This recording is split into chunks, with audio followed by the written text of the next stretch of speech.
The Eye of Osiris by R. Austin Freeman. Chapter 5. The Watercress Bed. Barnard's practice, like most others, was subject to those fluctuations that fill the struggling practitioner alternately with hope and despair. The work came in paroxysms, with intervals of almost complete stagnation. One of these intermissions occurred on the day after my visit to Neville's Court, with the result that by 11:30 I found myself wondering what I should do with the remainder of the day.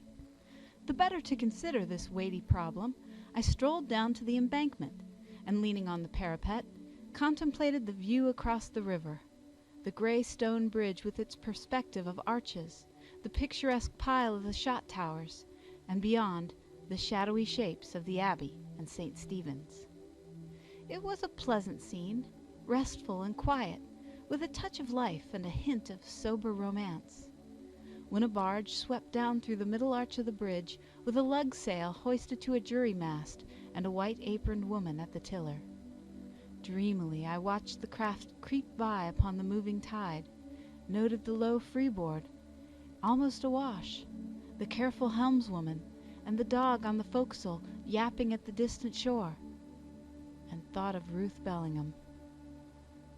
What was there about this strange girl that had made so deep an impression on me? That was the question that I propounded to myself, and not for the first time. Of the fact itself there was no doubt. But what was the explanation? Was it her unusual surroundings, her occupation and rather recondite learning, her striking personality and exceptional good looks, or her connection with the dramatic mystery of her lost uncle? I concluded that it was all of these.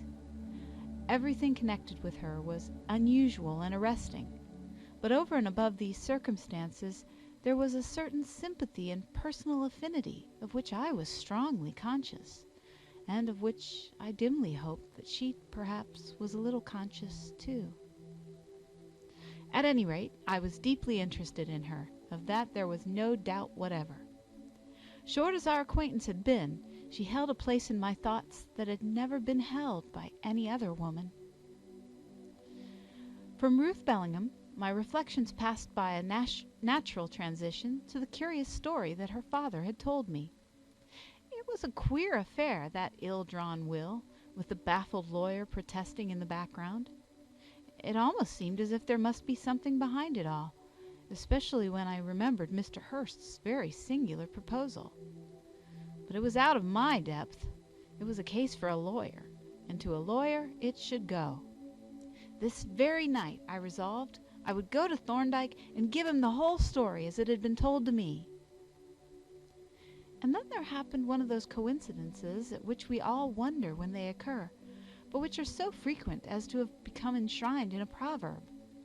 For even as I formed the resolution, I observed two men approaching from the direction of Blackfriars, and recognized in them my quondam teacher and his junior. "I was just thinking about you," I said, as they came up. "Very flattering," replied Jervis, "but I thought you had the talk of the devil." "Perhaps," suggested Thorndyke, "he was talking to himself. But why were you thinking of us, and what was the nature of your thoughts?" "My thoughts had reference to the Bellingham case. I spent the whole of last evening at Neville's Court." "Ha! And are there any fresh developments?" "Yes, by Jove, there are. Bellingham gave me a full and detailed description of the will, and a pretty document it seems to be." "Did he give you permission to repeat the details to me?" "Yes. I asked specifically if I might, and he had no objection whatever." "Good. We are lunching at Soho today, as Polton has his hands full. Come with us and share our table, and tell us your story as we go. Will that suit you?" It suited me admirably in the present state of the practice, and I accepted the invitation with undissembled glee. "Very well," said Thorndyke. "Then let us walk slowly and finish with matters confidential before we plunge into the madding crowd." We set forth at a leisurely pace along the broad pavement, and I commenced my narration. As well as I could remember, I related the circumstances that had led up to the present disposition of the property, and then proceeded to the actual provisions of the will, to all of which my two friends listened with rapt interest, Thorndyke occasionally stopping me to jot down a memorandum in his pocketbook. "Why, the fellow must have been a stark lunatic," Jervis exclaimed when I had finished. "He seems to have laid himself out with the most devilish ingenuity to defeat his own ends." "That is not an uncommon peculiarity with testators," Thorndyke remarked. "A direct and perfectly intelligible will is rather the exception. But we can hardly judge until we have seen the actual document. I suppose Bellingham hasn't a copy?" "I don't know," said I, "but I will ask him."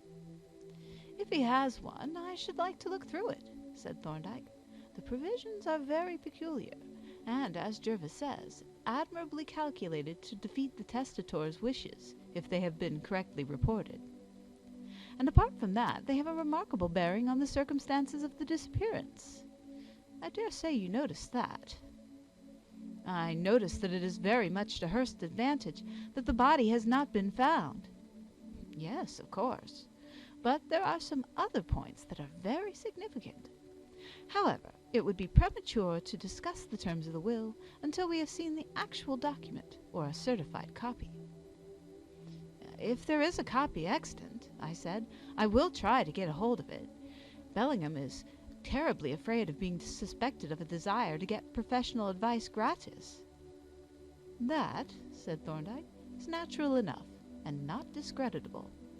But you must overcome his scruples somehow. I expect you will be able to. You are a plausible young gentleman, as I remember of old, and you seem to have established yourself as quite the friend of the family." "They are rather interesting people," I explained. "Very cultivated and with a strong leaning towards archaeology. It seems to be in the blood." "Yes," said Thorndyke, "a family tendency, probably due to contact and common surroundings rather than heredity. So, you like Godfrey Bellingham?" "Yes, he is a trifle peppery and impulsive, but quite an agreeable, genial old buffer." "And the daughter," said Jervis. "What is she like?" "Oh, she is a learned lady. Works up bibliographies and references at the museum." "Ah," Jervis exclaimed with deep disfavor, "I know the breed. Inky fingers, no chest to speak of, all side and spectacles." I rose artlessly at the gross and palpable bait. "You're quite wrong!" I exclaimed indignantly, contrasting Jervis's hideous presentment with the comely original. "She is an exceedingly good-looking girl, and her manners all that a lady should be. A little stiff, perhaps, but then I am only an acquaintance, almost a stranger." "But," Jervis persisted, "what is she like? In appearance, I mean. Short, fat, sandy? Give us intelligible details." I made a rapid mental inventory, assisted by my recent cogitations. "She is about 5'7", slim but rather plump, very erect in carriage and graceful in movements. Black hair, loosely parted in the middle and falling very prettily away from the forehead. Pale, clear complexion, dark gray eyes, straight eyebrows, straight well-shaped nose, short mouth, rather full, round chin. What the deuce are you grinning at, Jervis?" For my friend had suddenly unmasked his batteries and now threatened, like the Cheshire cat, to dissolve into a mere abstraction of amusement. "If there is a copy of that will, Thorndyke," he said, "we shall get it. I think you agree with me, Reverend Senior?" "I have already said," was the reply, "that I put my trust in Berkeley. And now let us dismiss professional topics. This is our hostelry." He pushed open an unpretentious glazed door, and we followed him into the restaurant, whereof the atmosphere was pervaded by an appetizing meatiness, mingled with less agreeable suggestions of the destructive distillation of fat. It was some 2 hours later when I wished my friend adieu under the golden-leaved plane trees of King's Bench Walk. "I won't ask you to come in now," said Thorndyke, "as we have some consultations this afternoon. But come in and see us soon. Don't wait for that copy of the will." "No," said Jervis. "Drop in the evening when your work is done, Unless, of course, there is more attractive society elsewhere. Oh, you needn't turn that color, my dear child. We have all been young once. There is even a tradition that Thorndyke was young sometime back in the pre-dynastic period." "Don't take any notice of him, Barclay," said Thorndyke. "The eggshell is sticking to his head still. He'll know better when he is my age." "Methuselah!" exclaimed Jervis. "I hope I shan't have to wait as long as that." Thorndyke smiled benevolently at his irrepressible junior, and shaking my hand cordially, turned into the entry. From the temple I wended northward to the adjacent College of Surgeons, where I spent a couple of profitable hours examining the pickles and refreshing my memory on the subjects of pathology and anatomy, marveling afresh, as every practical anatomist must marvel, at the incredibly perfect technique of the dissections, and inwardly paying a respectful tribute to the founder of the collection. At length, the warning of the clock, combined with an increasing craving for tea, drove me forth and bore me towards the scene of my not very strenuous labors. My mind was still occupied with the contents of the cases and the great glass jars, so that I found myself on the corner of Fetter Lane without a very clear idea of how I had got there. But at that point I was aroused from my reflections rather abruptly by a raucous voice in my ear. "Horrible discovery at Sidcup!" I turned wrathfully, for a London street boy's yell, let off at point-blank range, is, in effect, like the smack of an open hand. But the inscription on the staring yellow poster that was held up for my inspection changed my anger into curiosity. "Horrible discovery in a watercress bed!" Now, let prigs deny it if they will, but there is something very attractive in a horrible discovery. It hints at tragedy, at mystery, at romance. It promises to bring into our gray and commonplace life that element of the dramatic which is the salt that our existence is savored withal. In a watercress bed, too. The rusticity of the background seemed to emphasize the horror of the discovery, whatever it might be. I bought a copy of the paper, and tucking it under my arm, hurried on to the surgery, promising myself a mental feast of watercress. But as I opened the door, I found myself confronted by a corpulent woman of piebald and pimply aspect, who saluted me with a deep groan. It was the lady from the coal shop in Fleur-de-Lis Court. "Good evening, Mrs. Jablett," I said briskly. "Not come about yourself, I hope?" "Yes, I have," she answered, rising and following me gloomily into the consulting room. And then, when I had seated her in the patient's chair and myself at the writing table, she continued, "It's my inside, you know, doctor." The statement lacked anatomical precision and merely excluded the domain of the skin specialist. I accordingly waited for enlightenment and speculated on the watercress beds, while Mrs. Jablett regarded me expectantly with a dim and watery eye. "Ah," I said at length, "it's your inside, is it, Mrs. Jablett?" "Yes, and my head," she added, with a voluminous sigh that filled the apartment with odorous reminiscences of unsweetened. "Your head aches, does it?" "Something chronic," said Mrs. Jablett. "Feels as if it was a-opening and a-shutting, and opening and a-shutting, and when I sit down I feel as if I should bust." This picturesque description of her sensations, not wholly inconsistent with her figure, gave the clue to Mrs. Jablett's sufferings. Resisting a frivolous impulse to reassure her as to the elasticity of the human integument, I considered her case in exhaustive detail, coasting delicately round the subject of unsweetened, and finally sent her away, revived in spirits, and grasping a bottle of mist sodae cum bismutho from Barnard's big stock jar. Then I went back to investigate the horrible discovery. But before I could open the paper, another patient arrived. Impetigo contagiosa this time, affecting the wide and arched front sublime of a juvenile Fetter Laner. And then yet another, and so on through the evening, until at last I forgot the watercress beds altogether. It was only when I had purified myself from the evening consultations with hot water and a nail brush, and was about to sit down to a frugal supper, that I remembered the newspaper, and fetched it from the drawer of the consulting-room table, where it had been hastily thrust out of sight. I folded it into a convenient form, and standing it upright against the water jug, read the report at my ease as I supped. There was plenty of it. Evidently the reporter had regarded it as a scoop, and the editor had backed him up with ample space and hair-raising headlines. Horrible discovery in a watercress bed at Sidcup.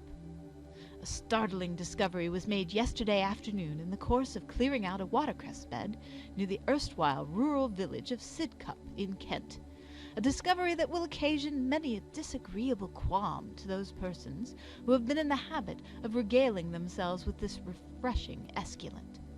But before proceeding to a description of the circumstances of the actual discovery, or of the objects found, which, however, it may be stated at once, are nothing more or less than the fragments of a dismembered human body, it will be interesting to trace the remarkable chain of coincidences by virtue of which the discovery was made.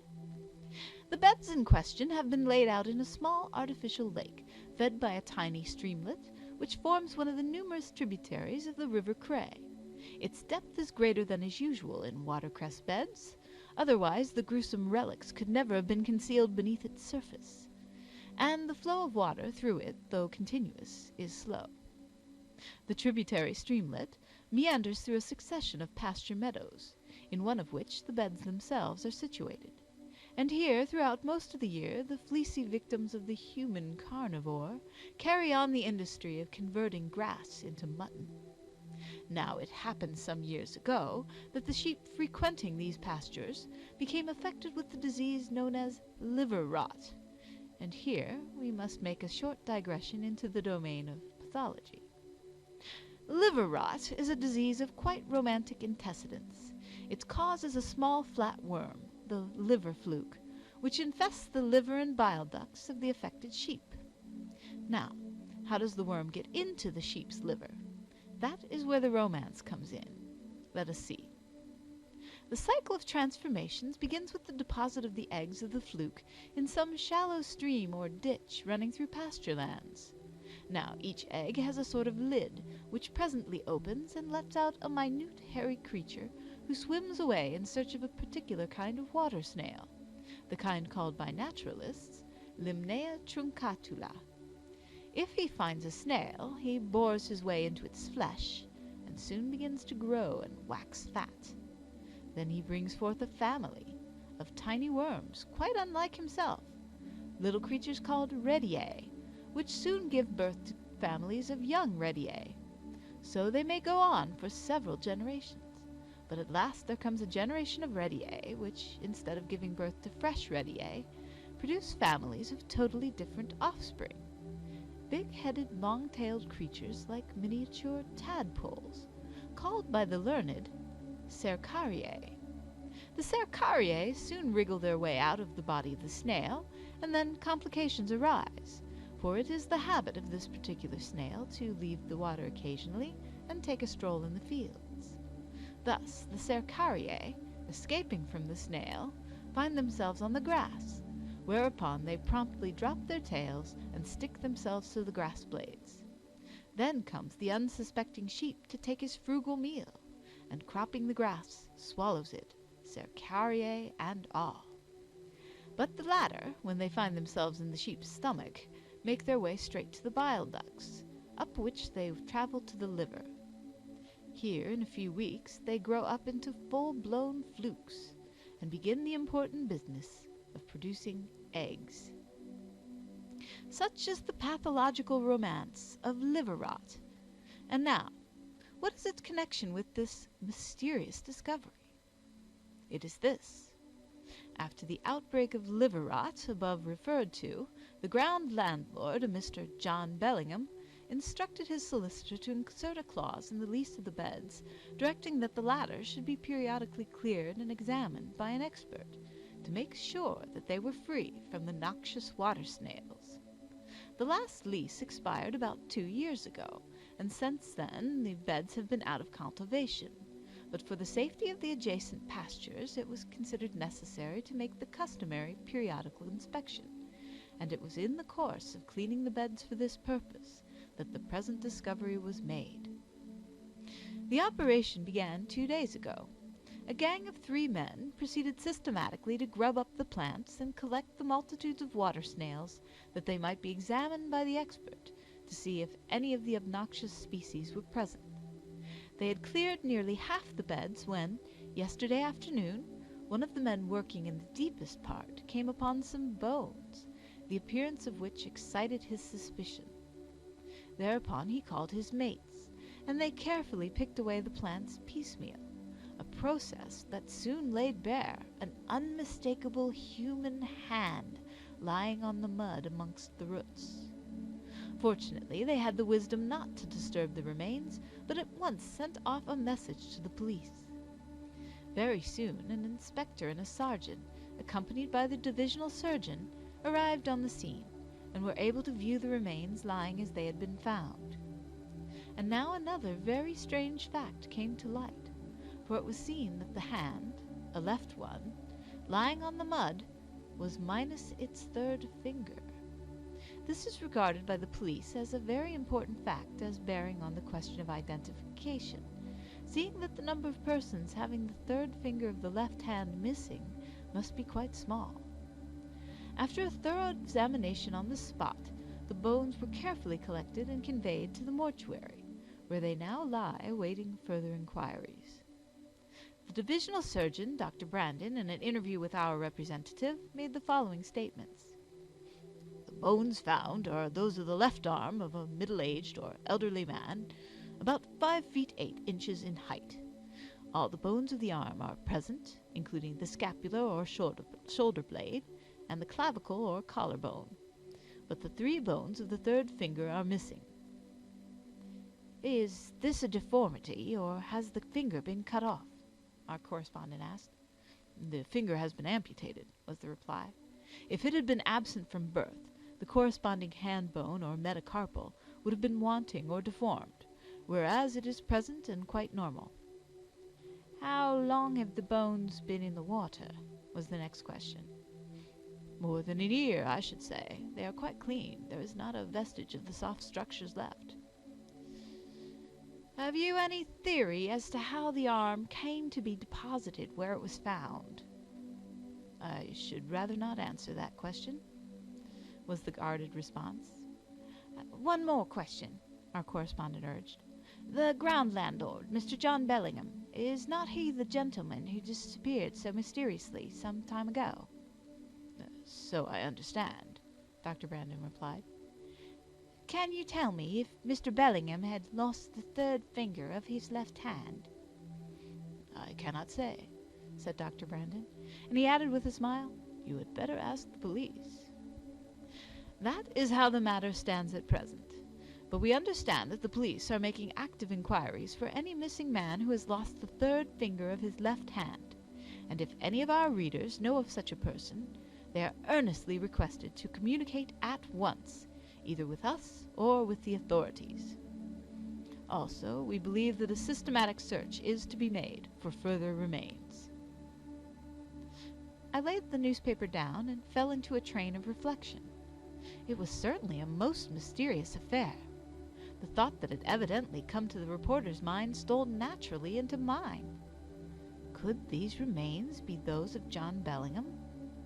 It was obviously possible, though I could not but see that the fact of the bones having been found on his land, while it undoubtedly furnished the suggestion, did not in any way add to its probability. The connection was accidental and in no wise relevant. Then, too, there was the missing finger. No reference to any such injury or deformity had been made in the original report of the disappearance, though it could hardly have been overlooked. But it was useless to speculate without facts. I should be seeing Thorndyke in the course of the next few days, and undoubtedly, if the discovery had any bearing upon the disappearance of John Bellingham, I should hear of it. With which reflection I rose from the table, and adopting the advice contained in the spurious Johnsonian quotation, proceeded to take a walk in Fleet Street. before settling down for the evening. End of Chapter 5.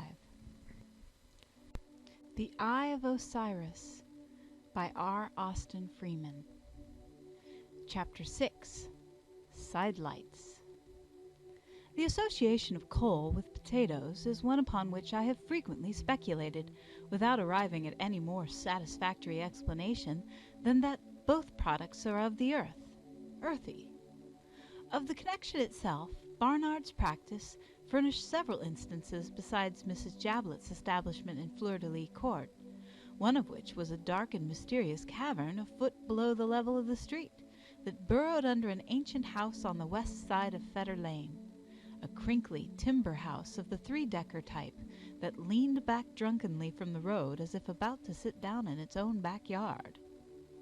Passing this repository of the associated products at about 10 o'clock in the morning, I perceived in the shadow of the cavern no less a person than Miss Oman. She saw me at the same moment, and beckoned peremptorily with a hand that held a large Spanish onion. I approached with a deferential smile. "What a magnificent onion, Miss Oman, and how generous of you to offer it to me." "I wasn't offering it to you, but there, isn't it just like a man?" "Isn't what just like a man?" I interrupted. "If you mean the onion—" "I don't," she snapped, "and I wish you wouldn't talk such a parcel of nonsense. A grown man and a member of a serious profession, too. You ought to know better." "I suppose I ought," I said reflectively, and she continued, "I called in at the surgery just now." "To see me? What else should I come for? Do you suppose that I called to consult the bottle boy?" "Certainly not, Miss Oman. So you find the lady doctor no use, after all?" Miss Oman gnashed her teeth at me, and very fine teeth they were, too. "I called," she said majestically, "on behalf of Miss Bellingham." My facetiousness evaporated instantly. I hope Miss Bellingham is not ill," I said with a sudden anxiety that elicited a sardonic smile from Miss Oman. "No," was the reply, "she is not ill, but she has cut her hand rather badly. It's her right hand, too, and she can't afford to lose the use of it, not being a great hulking, lazy, lolloping man, so you had better go and put some stuff on it." With this advice, Miss Oman whisked to the right about and vanished into the depths of the cavern like the Witch of Woki, while I hurried on to the surgery to provide myself with the necessary instruments and materials, and thence proceeded to Neville's Court. Miss Oman's juvenile maidservant, who opened the door to me, stated the existing conditions with epigrammatic conciseness. "Mr. Bellingham is hout, sir, but Miss Bellingham is hin."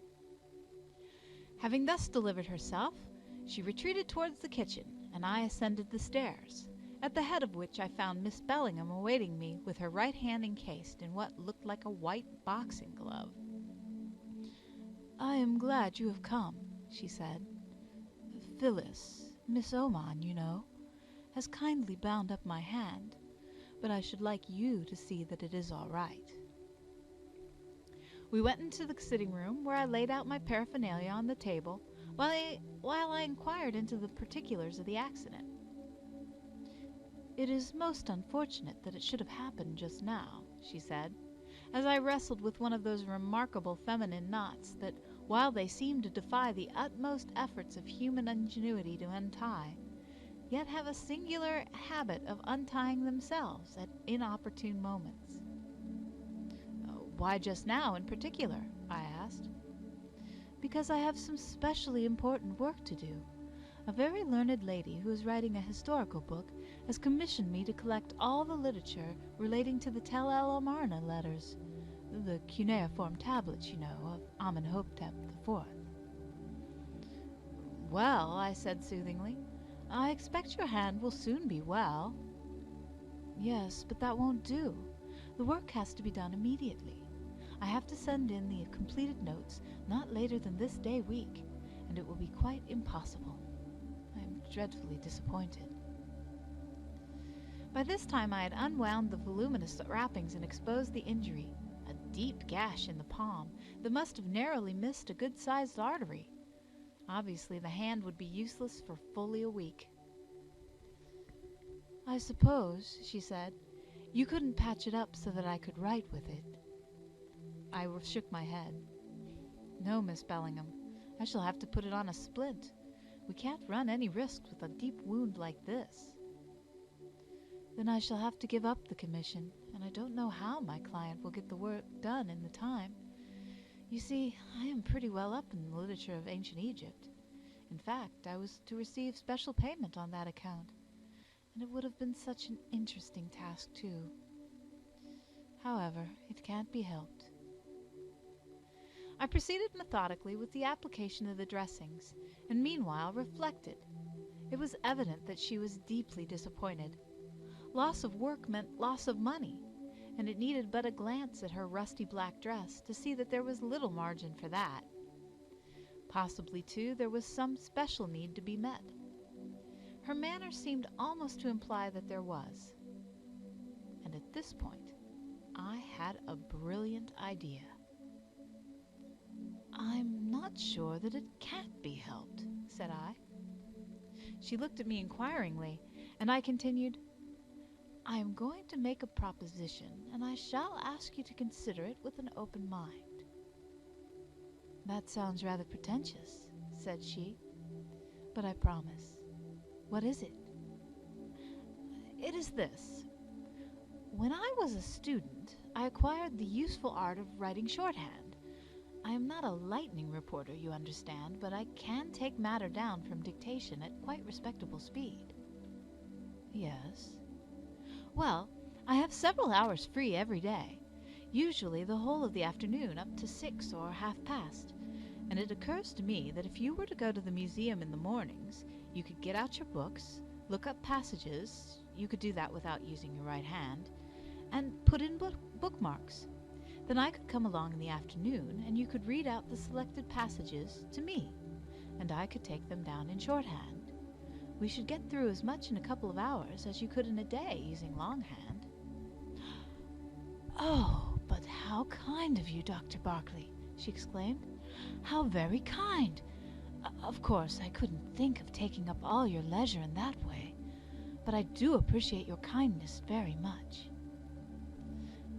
I was rather chapfallen at this very definite refusal, but persisted feebly. "I wish you would. It may seem rather cheek for a comparative stranger like me to make such a proposal to a lady, but if you'd been a man, in these special circumstances, I should have made it all the same, and you would have accepted as a matter of course." "I doubt that. At any rate, I am not a man. I sometimes wish I were." "Oh, I am sure you are much better as you are," I exclaimed, with such earnestness that we both laughed. And at this moment Mr. Bellingham entered the room carrying several large and evidently brand-new books in a strap. "Well, I'm sure!" he exclaimed genially. "Here are pretty goings-on, doctor and patient giggling like a pair of schoolgirls. What's the joke?" He thumped his parcel of books down on the table and listened smilingly while my unconscious witticism was expounded. "The doctor's quite right," he said. "You'll do as you are, chick, but the Lord knows what sort of man you would make. You take his advice and let well alone." Finding him in this genial frame of mind, I ventured to explain my proposition to him, and to enlist his support. He considered it with attentive approval, and when I had finished, turned to his daughter. "What is your objection, chick?" he asked. "It would give Dr. Barclay such a fearful lot of work," she answered. "It would give him a fearful lot of pleasure," I said. "It would, really." "Then why not?" said Mr. Bellingham. "We don't mind being under an obligation to the doctor, do we?" "Oh, it wasn't that," she exclaimed hastily. "Then take him at his word. He means it. It is a kind action, and he'll like doing it, I'm sure. That's all right, doctor. She accepts, don't you, chick?" "Yes, if you say so, I do, and most thankfully."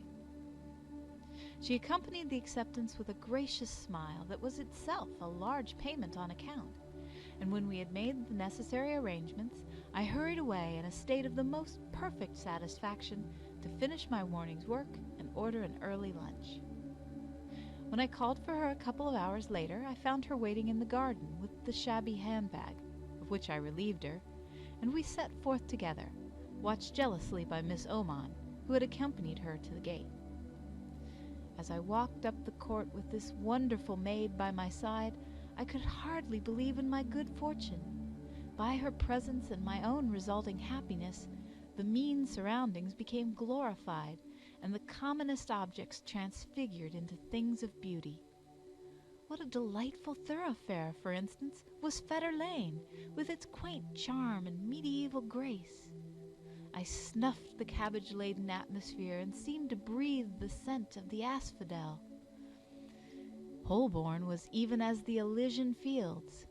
The omnibus that bore us westward was a chariot of glory, and the people who swarmed verminously on the pavements bore the semblance of the children of light.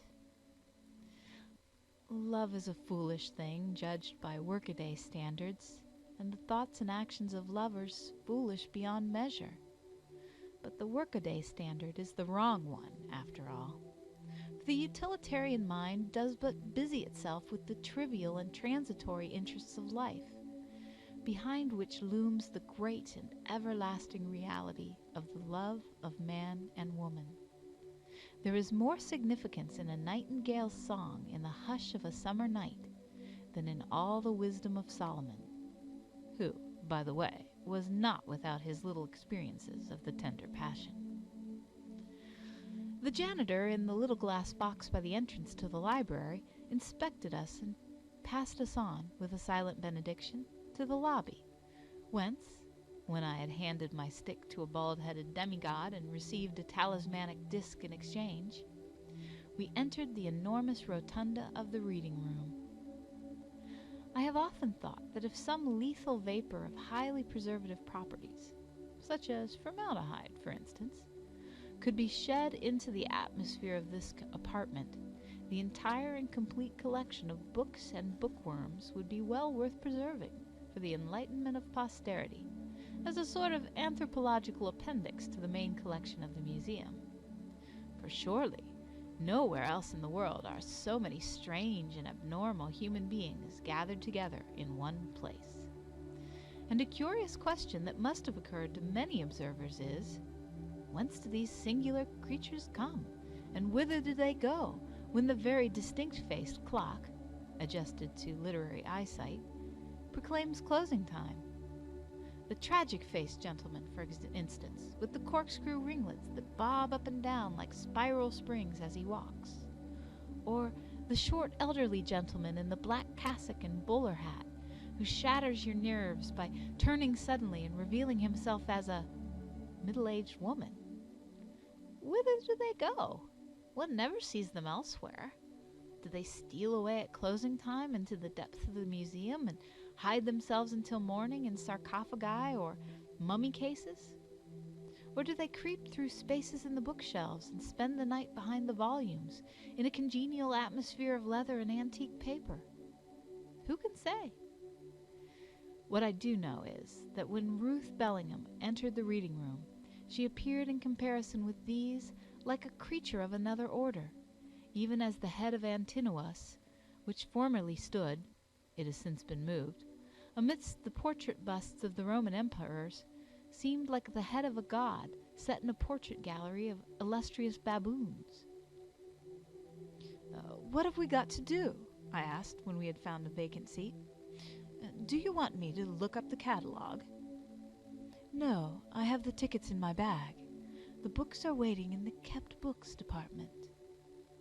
I placed my hat on the leather-covered shelf, dropped her gloves into it. How delightfully intimate and companionable it seemed. Altered the numbers on the tickets, and then we proceeded together to the kept books desk to collect the volumes that contained the material for our day's work. It was a blissful afternoon. 2.5 hours of happiness unalloyed did I spend at that shiny, leather-clad desk, guiding my nimble pen across the pages of the notebook.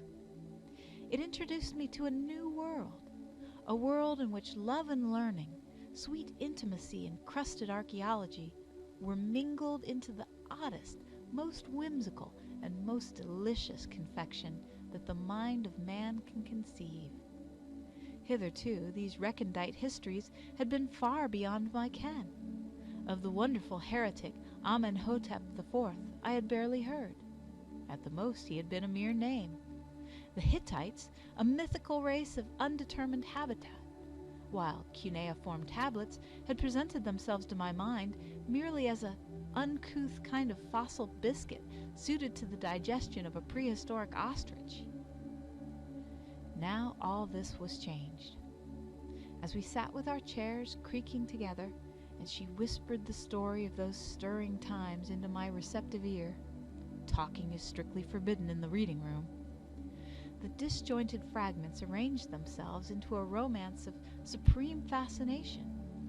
Egyptian, Babylonian, Aramean, Hittite, Memphis, Babylon, Hamath, Megiddo. I swallowed them all thankfully, wrote them down, and asked for more. Only once did I disgrace myself. An elderly clergyman of ascetic and acidulous aspect had passed us with a glance of evident approval, clearly setting us down as intruding philanderers. And when I contrasted the parson's probable conception of the whispered communications that were being poured into my ear so tenderly and confidentially with the dry reality, I chuckled aloud. But my fair taskmistress only paused with her finger on the page, smilingly to rebuke me, and then went on with the dictation. She was certainly a Tartar for work. It was a proud moment for me when, in response to my interrogative, "Yes," my companion said, "That is all," and closed the book. We had extracted the pith and marrow of 6 considerable volumes in 2 hours and a half. "You have been better than your word," she said. "It would have taken me 2 full days of really hard work to make the notes that you have written down since we commenced. I don't know how to thank you." "There's no need to. I've enjoyed myself and polished up my shorthand. What is the next thing? We shall want some books for tomorrow, shan't we?" "Yes, I have made out a list, so if you will come with me to the catalog desk, I will look out the numbers and ask you to write the tickets." The selection of a fresh batch of authorities occupied us for another quarter of an hour, and then, having handed in the volumes that we had squeezed dry, we took our way out of the reading room. "Which way shall we go?" she asked as we passed out of the gate, where stood a massive policeman, like the guardian angel at the gate of paradise, only, thank heaven, he bore no flaming sword forbidding re-entry. "We are going," I replied, "to Museum Street, where is a milk shop in which one can get an excellent cup of tea." She looked as if she would have demurred, but eventually followed obediently, and we were soon seated side by side at a little marble-topped table, retracing the ground that we had covered in the afternoon's work, and discussing various points of interest over a joint teapot. "Have you been doing this sort of work long?" I asked as she handed me my second cup of tea. "Professionally," she answered, "only about 2 years, since we broke up our home, in fact. But long before that I used to come to the museum with my Uncle John, the one who disappeared, you know, in that dreadfully mysterious way, and help him to look up references. We were quite good friends, he and I." "I suppose he was a very learned man?" I suggested. "Yes, in a certain way. In the way of the better-class collector, he was very learned indeed. He knew the contents of every museum in the world, in so far as they were connected with Egyptian antiquities, and had studied them specimen by specimen. Consequently, as Egyptology is largely a museum science, he was a learned Egyptologist. But his real interest was in things rather than events. Of course, he knew a great deal, a very great deal, about Egyptian history, but still he was, before all, a collector." "And what will happen to his collection if he really is dead?" The greater part of it goes to the British Museum by his will, and the remainder he has left to his solicitor, Mr. Jellicoe." "To Mr. Jellicoe? Why, what will Mr. Jellicoe do with Egyptian antiquities?" "Oh, he is an Egyptologist too, and quite an enthusiast. He has a really fine collection of scarabs and other small objects, such as it is possible to keep in a private house. I have always thought that it was his enthusiasm for everything Egyptian that brought him and my uncle together on terms of such intimacy, though I believe he is an excellent lawyer, and he is certainly a very discreet, cautious man." "Is he? I shouldn't have thought so, judging by your uncle's will." "Oh, but that was not Mr. Jellicoe's fault. He assures us that he entreated my uncle to let him draw up a fresh document with more reasonable provisions. But he says Uncle John was immovable, and he really was a very obstinate man. Mr. Jellicoe repudiates any responsibility in the matter. He washes his hands of the whole affair, and says that it is the will of a lunatic. And so it is. I was glancing through it only a night or two ago, and I really cannot conceive how a sane man could have written such nonsense." "You have a copy, then?" I asked eagerly, remembering Thorndyke's parting instructions. "Yes. Would you like to see it? I know my father has told you about it, and it is worth reading as a curiosity of perverseness." "I should very much like to show it to my friend, Dr. Thorndyke," I replied. "He said that he would be interested to read it and learn the exact provisions, and it might be well to let him and hear what he has to say about it." "I see no objection," she rejoined, "but you know what my father is. His horror, I mean, of what he calls cadging for advice gratis." "Oh, but he need have no scruples on that score. Dr. Thorndyke wants to see the will because the case interests him. He is an enthusiast, you know, and he put the request as a personal favor to himself." "That is very nice and delicate of him, and I will explain the position to my father. If he is willing for Dr. Thorndyke to see the copy, I will send or bring it over this evening. Have we finished?" I regretfully admitted that we had, and when I had paid the modest reckoning, we sallied forth, turning back with one accord into Great Russell Street to avoid the noise and bustle of the larger thoroughfare. "What sort of man was your uncle?" I asked presently, as we walked along the quiet, dignified street.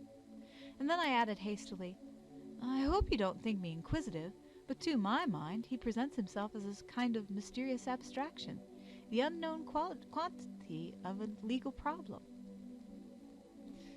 "My Uncle John," she answered reflectively, "was a very peculiar man, rather obstinate, very self-willed, what people call masterful, and decidedly wrong-headed and unreasonable." "That is certainly the impression that the terms of his will convey," I said. "Yes, and not the will only. There was the absurd allowance that he made my father. That was a ridiculous arrangement, and very unfair, too. He ought to have divided up the property as my grandfather intended. And yet he was by no means ungenerous, only he would have his own way, and his own way was very commonly the wrong way. I remember," she continued after a short pause, "a very odd instance of his wrong-headedness and obstinacy. It was a small matter, but very typical of him. He had in his collection a beautiful little ring of the 18th dynasty. It was said to have belonged to Queen T, the mother of our friend Amenhotep IV. But I don't think that it could have been so, because the device on it was the Eye of Osiris, and T, as you know, was an Aten worshipper. However, it was a very charming ring, and Uncle John, who had a queer sort of devotion to the mystical Eye of Osiris, commissioned a very clever goldsmith to make 2 exact copies of it, one for himself and one for me. The goldsmith naturally wanted to take measurements of our fingers, but this Uncle John would not hear of it. The rings were to be exact copies, and an exact copy must be the same size as the original. You can imagine the result. My ring was so loose that I couldn't keep it on my finger, and Uncle John's was so tight that, though he did manage to get it on, he was never able to get it off again. and it was only the circumstance that his left hand was decidedly smaller than his right that made it possible for him to wear it at all. So you never wore your copy? No. I wanted to have it altered to make it fit, but he objected strongly, so I put it away and have it in a box still. He must have been an extraordinarily pig-headed old fellow, I remarked. Yes, he was very tenacious. He annoyed my father a good deal, too, by making unnecessary alterations in the house in Queen Square when he fitted up his museum. We have a certain sentiment with regard to that house. Our people have lived in it ever since it was built, when the square was first laid out in the reign of Queen Anne, after whom the square was named. It is a dear old house. Would you like to see it? We are quite near it now. I assented eagerly. If it had been a coal shed or a fried fish shop, I would still have visited it with pleasure, for the sake of prolonging our walk. But I was also really interested in this old house as a part of the background of the mystery of the vanished John Bellingham. We crossed into Cosmo Place with its quaint row of the, now rare, cannon-shaped iron posts, and passing through stood a few moments looking into the peaceful, stately old square. A party of boys disported themselves noisily on the range of stone posts that form a bodyguard round the ancient lamp-surmounted pump. But otherwise the place was wrapped in dignified repose, suited to its age and station. And very pleasant it looked on this summer afternoon, with the sunlight gilding the foliage of its wide-spreading plane trees and lighting up the warm-toned brick of the house fronts. We walked slowly down the shady west side, near the middle of which my companion halted. "This is the house," she said. "It looks gloomy and forsaken now, but it must have been a delightful house in the days when my ancestors could look out of the windows through the open end of the square across the fields and meadows to the heights of Hampstead and Highgate." She stood at the edge of the pavement, looking up with a curious wistfulness at the old house. A very pathetic figure, I thought, with her handsome face and proud carriage, her threadbare dress and shabby gloves, standing at the threshold of the home that had been her family's for generations, that should now have been hers, and that was shortly to pass away into the hands of strangers. I too looked up at it with a strange interest, impressed by something gloomy and forbidding in its aspect. The windows were shuttered from basement to attic, and no sign of life was visible. Silent, neglected, desolate, it breathed an air of tragedy. It seemed to mourn in sackcloth and ashes for its lost master. The massive door within the splendid carven portico was crusted with grime, and seemed to have passed out of use as completely as the ancient lamp irons or the rusted extinguishers wherein the footmen were wont to quench their torches when some Bellingham dame was borne up the steps in her gilded chair in the days of good Queen Anne. It was in a somewhat sobered frame of mind that we presently turned away and started homeward by way of Great Ormond Street. My companion was deeply thoughtful, relapsing for a while into that somberness of manner that had so impressed me when I first met her. Nor was I without a certain sympathetic pensiveness, as if from the great silent house the spirit of the vanished man had issued forth to bear us company. But still, it was a delightful walk, and I was sorry when at last we arrived at the entrance to Neville's Court, and Miss Bellingham halted and held out her hand. "Goodbye," she said, "and many, many thanks for your invaluable help. Shall I take the bag?" "If you want it, but I must take out the notebooks." "Why must you take them?" she asked. "Why, haven't I got to copy the notes out into longhand?" An expression of utter consternation spread across her face. In fact, she was so completely taken aback that she forgot to release my hand. "Heavens!" she exclaimed. "How idiotic of me! But it is impossible, Dr. Barclay. It will take you hours." "It is perfectly possible, and it is going to be done. Otherwise the notes would be useless. Do you want the bag?" "No, of course not. But I am positively appalled. Hadn't you better give up the idea?" "And is this the end of our collaboration?" I exclaimed tragically, giving her hand a final squeeze, whereby she became suddenly aware of its position and withdrew it rather hastily. "Would you throw away a whole afternoon's work? I won't, certainly. So, goodbye until tomorrow.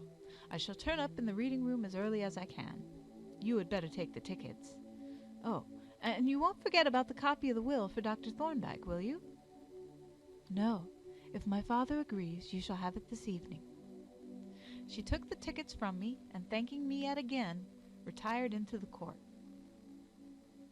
End of Chapter 6. The Eye of Osiris by R. Austin Freeman. Chapter 7. John Bellingham's Will. The task upon which I had embarked so light-heartedly, when considered in cold blood, did certainly appear, as Miss Bellingham had said, rather appalling. The result of 2½ hours' pretty steady work at an average speed of nearly 100 words a minute would take some time to transcribe into longhand, and if the notes were to be delivered punctually on the morrow, the sooner I got to work the better. Recognizing this truth, I lost no time, but within 5 minutes of my arrival at the surgery was seated at the writing table with my copy before me, busily converting the sprawling, inexpressive characters into good legible roundhand.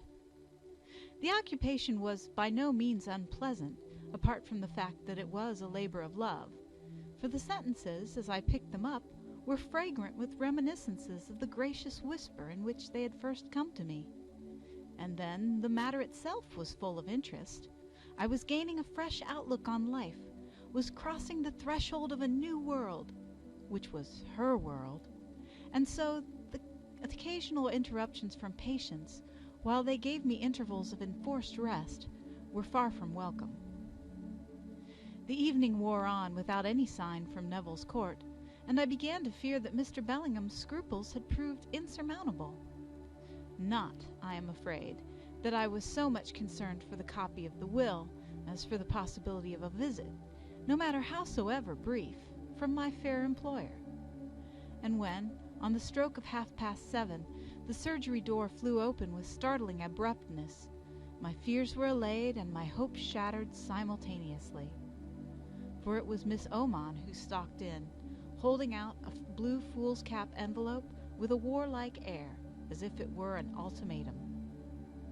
"I brought you this from Mr. Bellingham," she said. "There's a note inside." "May I read the note, Miss Oman?" I asked. "Bless the man!" she exclaimed. "What else would you do with it? Isn't that what I brought it for?" I supposed it was, and thanking her for her gracious permission, I glanced through the note. A few lines authorizing me to show the copy of the will to Dr. Thorndyke. When I looked up from the paper, I found her eyes fixed on me with an expression critical and rather disapproving. "You seem to be making yourself mighty agreeable in a certain quarter," she remarked. "I make myself universally agreeable. It is my nature to." "Ha!" she snorted. "Don't you find me rather agreeable?" I asked. "Oily," said Miss Oman. And then, with a sour smile at the open notebook, she remarked, "You've got some work to do now. Quite a change for you." "A delightful change, Miss Oman. For Satan findeth—" "But no doubt you are acquainted with the philosophical works of Dr. Watts?" "If you are referring to idle hands," she replied, "I'll give you a bit of advice. Don't you keep that hand idle any longer than is really necessary. I have my suspicions about that splint. Oh, you know what I mean." And before I had time to reply, she had taken advantage of the entrance of a couple of patients to whisk out of the surgery with the abruptness that had distinguished her arrival. The evening consultations were considered to be over by 8:30, at which time Adolphus was wont, with exemplary punctuality, to close the outer door of the surgery. Tonight he was not less prompt than usual, and having performed this, his last daily office, and turned down the surgery gas, he reported the fact and took his departure. As his retreating footsteps died away and the slamming of the outer door announced his final disappearance, I sat up and stretched myself. The envelope containing the copy of the will lay on the table, and I considered it thoughtfully. It ought to be conveyed to Thorndyke with as little delay as possible, and as it certainly could not be trusted out of my hands, it ought to be conveyed by me. I looked at the notebooks. Nearly 2 hours' work had made a considerable impression on the matter that I had to transcribe, but still, a great deal of the task yet remained to be done. However, I reflected, I could put in a couple of hours more before going to bed, and there would be an hour or two to spare in the morning. Finally, I locked the notebooks, open as they were, in the writing table drawer, and slipping the envelope into my pocket, set out for the temple.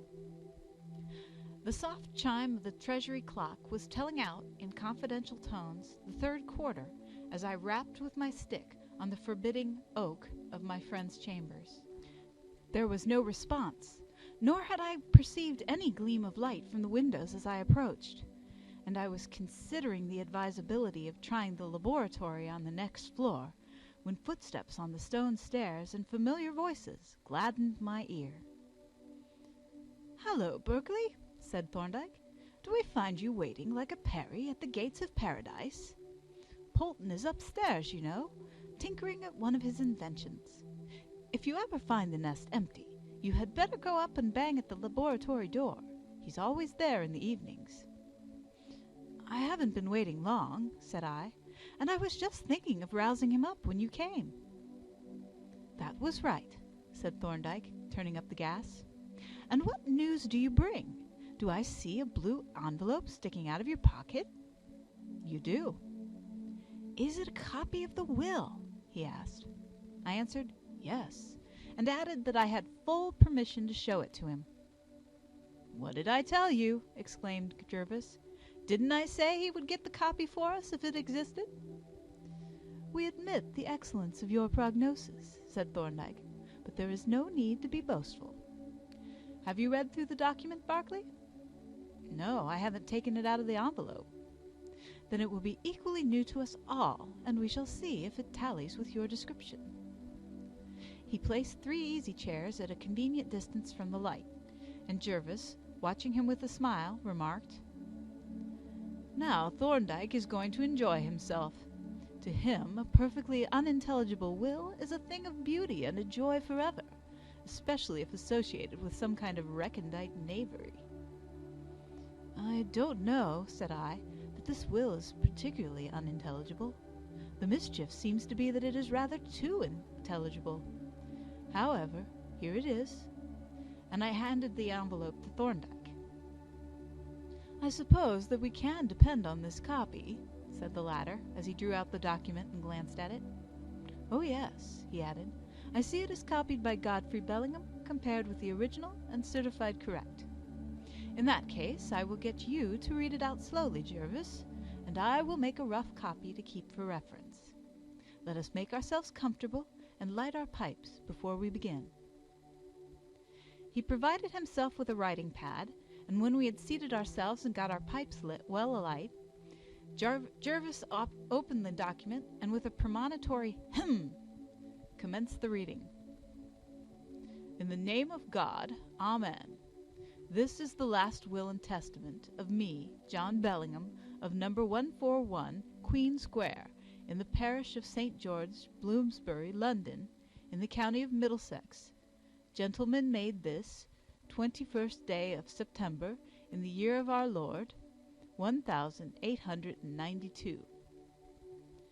1. I give and bequeath unto Arthur Jellicoe of number 184, New Square, Lincoln's Inn, London, in the county of Middlesex, attorney at law, the whole of my collection of seals and scarabs, and those my cabinets, marked B, C, and D, together with the contents thereof, and the sum of £2,000 sterling, free of legacy duty. Unto the trustees of the British Museum, the residue of my collection of antiquities. Unto my cousin George Hurst of the Poplars, Eltham, in the county of Kent, the sum of 5,000 pounds, free of legacy duty, and unto my brother Godfrey Bellingham, or if he should die before the occurrence of my death, unto his daughter Ruth Bellingham, the residue of my estate and effects real and personal, subject to the conditions set forth hereinafter, namely, 2. That my body shall be deposited, with those of my ancestors, in the churchyard appertaining to the church and parish of St. George the Martyr, or if that shall not be possible, in some other churchyard, cemetery, burial ground, church, chapel, or other authorized place for the reception of the bodies of the dead, situate within, or appertaining to, the parishes of St. Andrew above the Bars, and St. George the Martyr, or St. George Bloomsbury, and St. Giles in the Fields. But if the conditions in this clause be not carried out, then 3. I give and devise the said residue of my estate and effects unto my cousin George Hurst, aforesaid, and I hereby revoke all wills and codicils made by me at any time heretofore, and I appoint Arthur Jellicoe, aforesaid, to be the executor of this my will, jointly with the principal beneficiary and residuary legatee, that is to say, with the aforesaid Godfrey Bellingham, if the conditions set forth herein before, in clause 2, shall be duly carried out, but with the aforesaid George Hurst, if the said conditions in the said clause 2 be not carried out. Signed, John Bellingham. Signed by the said testator John Bellingham, in the presence of us present at the same time, who at his request and in his presence and in the presence of each other have subscribed our names as witnesses. Frederick Wilton, 16 Medford Road, London, North, Clerk. James Barker, 32 Wadbury Crescent, London, S.W., Clerk. Well, said Jervis, laying down the document as Thorndyke detached the last sheet from his writing pad, I have met with a good many idiotic wills, but this one can give them all points. I don't see how it is ever going to be administered. One of the two executors is a mere abstraction, a sort of algebraical problem with no answer. I think that difficulty could be overcome, said Thorndyke. I don't see how, retorted Jervis. If the body is deposited in a certain place, A is the executor. If it is somewhere else, B is the executor. But as you cannot produce the body, and no one has the least idea where it is impossible to prove either that it is or that it is not in any specified place. You are magnifying the difficulty, Jervis, said Thorndyke. The body may, of course, be anywhere in the entire world, but the place where it is lying is either inside or outside the general boundary of those two parishes. If it has been deposited within the boundary of those two parishes, the fact must be ascertainable by examining the burial certificates issued since the date when the missing man was last seen alive, and by consulting the registers of those specified places of burial. I think that if no record can be found of any such interment within the boundary of those two parishes, that fact will be taken by the court as proof that no such interment has taken place, and that therefore the body must have been deposited elsewhere. Such a decision would constitute George Hurst the co-executor and residuary legatee. That is cheerful for your friends, Barclay, Jervis remarked, for we may take it as pretty certain that the body has not been deposited in any of the places named. Yes, I agreed gloomily. I'm afraid there is very little doubt of that. But what an ass the fellow must have been to make such a to-do about his beastly carcass. What the deuce could it have mattered to him where it was dumped when he had done with it? Thorndyke chuckled softly. Thus the irreverent youth of today, said he. But yours is hardly a fair comment, Barclay. Our training makes us materialists and puts us a little out of sympathy with those in whom primitive beliefs and emotions survive. A worthy priest who came to look at our dissecting room expressed surprise to me that students, thus constantly in the presence of relics of mortality, should be able to think of anything but the resurrection and the life hereafter. He was a bad psychologist. There is nothing so dead as a dissecting room subject, and the contemplation of the human body in the process of being quietly taken to pieces, being resolved into its structural units like a worn-out clock or an old engine in the Mr. Rapper's yard, is certainly not conducive to a vivid realization of the doctrine of the resurrection. No, but this absurd anxiety to be buried in some particular place has nothing to do with religious belief. It is mere silly sentiment. It is sentiment, I admit, said Thorndyke, but I wouldn't call it silly. The feeling is so widespread in time and space that we must look on it with respect, as something inherent in human nature. Think, as doubtless John Bellingham did, of the ancient Egyptians, whose chief aspiration was that of everlasting repose for the dead. See the trouble they took to achieve it. Think of the Great Pyramid, or that of Amenemhat IV, with its labyrinth of false passages and its sealed and hidden sepulchral chamber. Think of Jacob, born after death all those hundreds of weary miles in order that he might sleep with his fathers. And then remember Shakespeare and his solemn adjuration to posterity to let him rest undisturbed in his grave. No, Berkeley, it is not a silly sentiment. I am as indifferent as you as to what becomes of my body when I have done with it, to use your irreverent phrase. But I recognize the solicitude that some other men display on the subject as a natural feeling that has to be taken seriously. But even so, I said, if this man had a hankering for a freehold residence in some particular boneyard, he might have gone about the business in a more reasonable way. There I am entirely with you, Thorndyke replied. It is the absurd way in which this provision is worded that not only creates all the trouble, but also makes the whole document so curiously significant in view of the testator's disappearance. How significant? Jervis demanded eagerly. Let us consider the provisions of the will, point by point, said Thorndyke. And first, note that the testator commanded the services of a very capable lawyer. But Mr. Jellicoe disapproved of the will, said I. In fact, he protested strongly against the form of it. We will bear that in mind, too, Thorndyke replied. And now, with reference to what we may call the contentious clauses.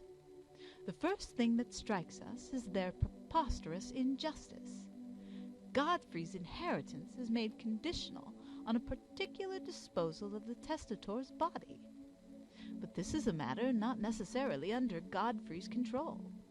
The testator might have been lost at sea, or killed in a fire or explosion, or have died abroad and then been buried where his grave could not be identified.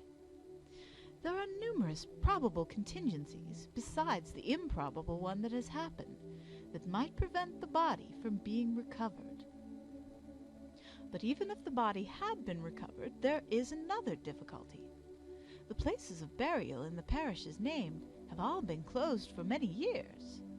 It would be impossible to reopen any of them without a special faculty, and I doubt whether such a faculty would be granted.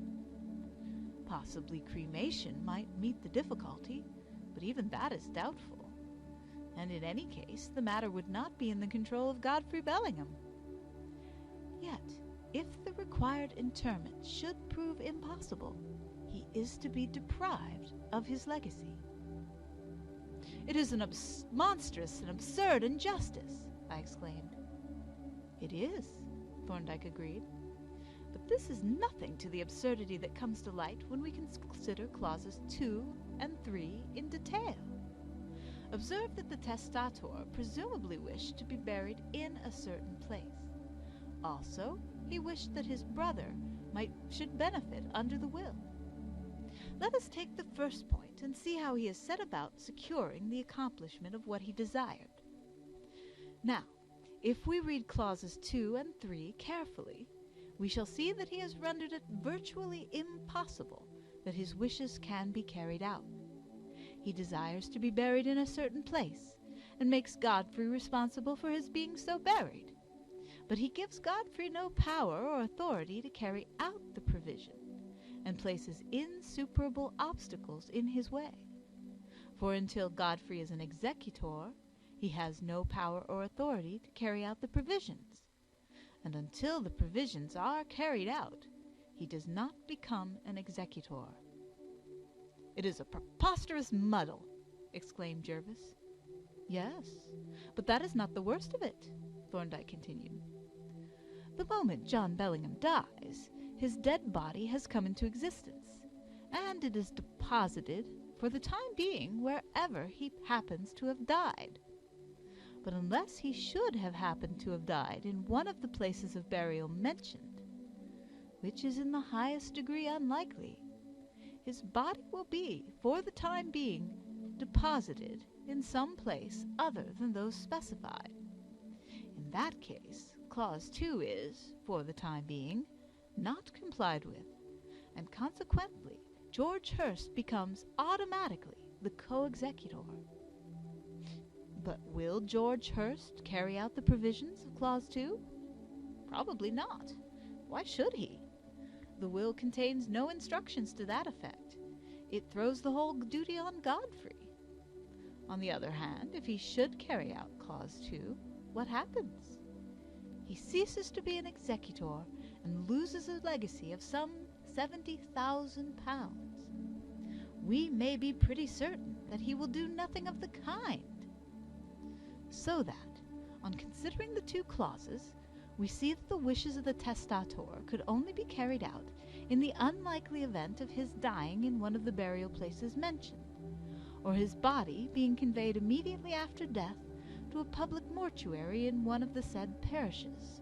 In any other event, it is virtually certain that he will be buried in some place other than that which he desired, and that his brother will be left absolutely without provision or recognition." "John Bellingham could never have intended that," I said. "Clearly not," agreed Thorndyke. "The provisions of the will furnish internal evidence that he did not. You note that he bequeathed £5,000 to George Hurst in the event of Clause 2 being carried out, but he has made no bequest to his brother in the event of its not being carried out. Obviously, he had not entertained the possibility of this contingency at all. He assumed as a matter of course that the conditions of Clause 2 would be fulfilled, and regarded the conditions themselves as a mere formality." "But," Jervis objected, "Jellicoe must have seen the danger of a miscarriage, and pointed it out to his client." "Exactly," said Thorndyke. "There is the mystery. We understand that he objected strenuously, and that John Bellingham was obdurate. Now, it is perfectly understandable that a man should adhere obstinately to the most stupid and perverse disposition of his property, but that a man should persist in retaining a particular form of words after it has been proved to him that the use of such form will almost certainly result in the defeat of his own wishes, that, I say, is a mystery that calls for very careful consideration."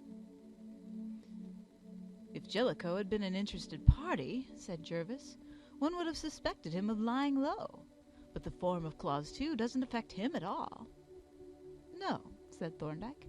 "The person who stands to profit by the muddle is George Hurst, but we understand that he was unacquainted with the terms of the will, and there is certainly nothing to suggest that he is in any way responsible for it." "The practical question is," said I, "what is going to happen, and what can be done for the Bellinghams?"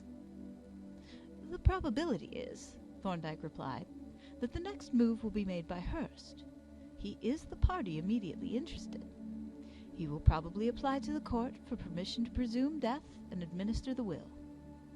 "And what will the court do?" Thorndyke smiled dryly. "Now you are asking a very pretty conundrum. The decisions of courts depend on idiosyncrasies of temperament that no one can foresee. But one may say that a court does not lightly grant permission to presume death. There will be a rigorous inquiry, and a decidedly unpleasant one, I suspect, and the evidence will be reviewed by the judge with a strong predisposition to regard the testator as being still alive. On the other hand, the known facts point very distinctly to the probability that he is dead, and if the will were less complicated, and all the interested parties were unanimous in supporting the application, I don't see why it might not be granted. But it will clearly be to the interest of Godfrey to oppose the application, unless he can show that the conditions of Clause 2 have been complied with, which it is virtually certain that he cannot.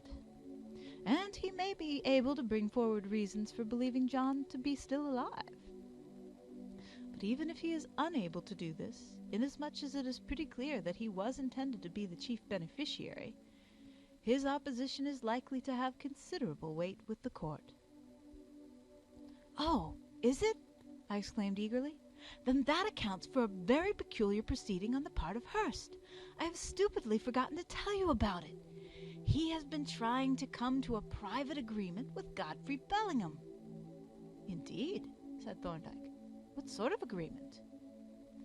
"His proposal was this, that Godfrey should support him and Jellicoe in an application to the court for permission to presume death and to administer the will, and that, if it was successful, Hurst should pay him £400 a year for life, the arrangement to hold good in all eventualities." "By which he means?" "That if the body should be discovered at any future time, so that the conditions of Clause 2 could be carried out, Hurst should still retain the property and continue to pay Godfrey the £400 a year for life." "Hey-ho!" exclaimed Thorndyke. "That is a queer proposal. A very queer proposal indeed. Not to say fishy," added Jervis. "I don't fancy the court would look with approval on that little arrangement." "The law does not look with much favor on any little arrangements that aim at getting behind the provisions of a will," Thorndyke replied, "though there would be nothing to complain of in this proposal if it were not for the reference to all eventualities.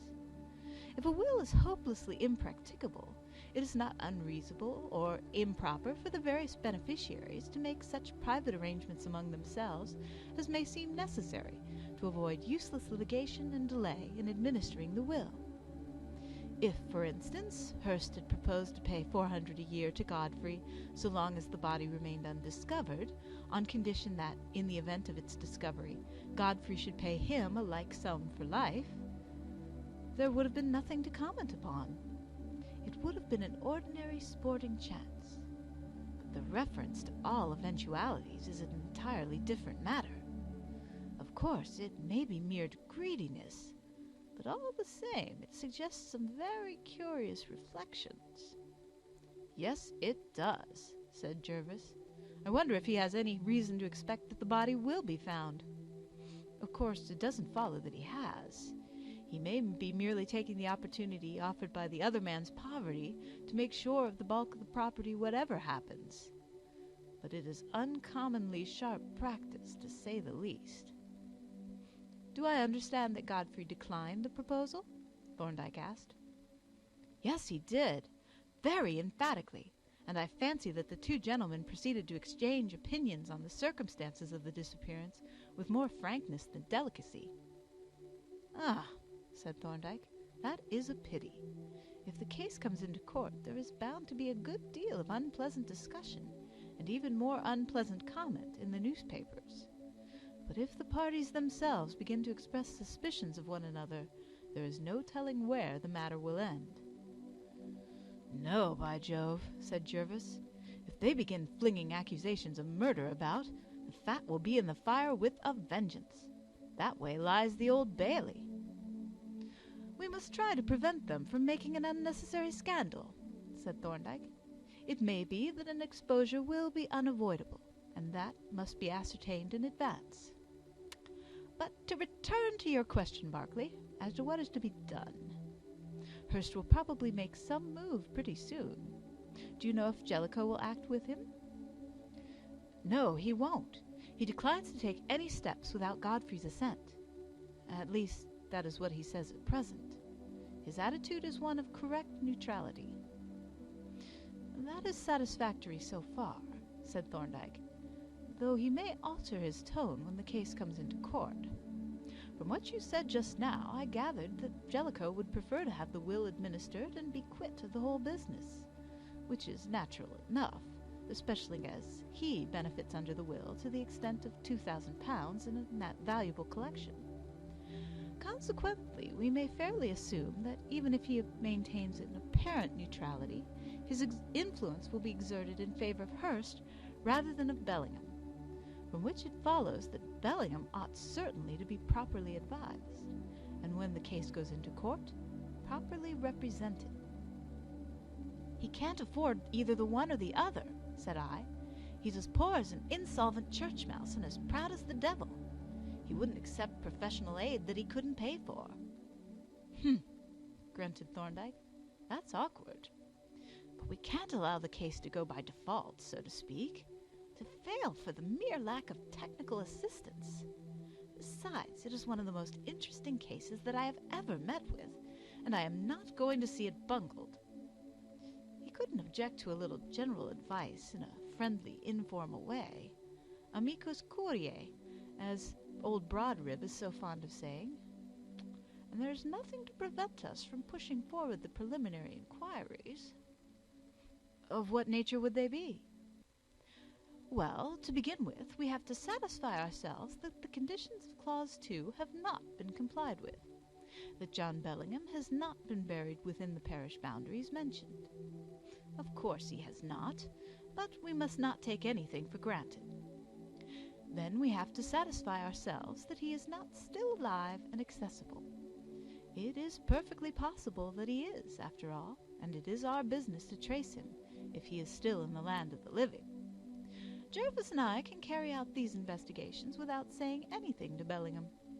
My learned brother will look through the register of burials, not forgetting the cremations, in the metropolitan area, and I will take the other matter in hand." "You really think that John Bellingham may still be alive?" said I. "Since his body has not been found, it is obviously a possibility. I think it in the highest degree improbable, but the improbable has to be investigated before it can be excluded." "It sounds like a rather hopeless quest," I remarked. "How do you propose to begin?" "I think of beginning at the British Museum. The people there may be able to throw some light on his movements. I know that there are some important excavations in progress at Heliopolis. In fact, the director of the Egyptian department is out there at the present moment, and Dr. Norbury, who is taking his place temporarily, is an old friend of John Bellingham's.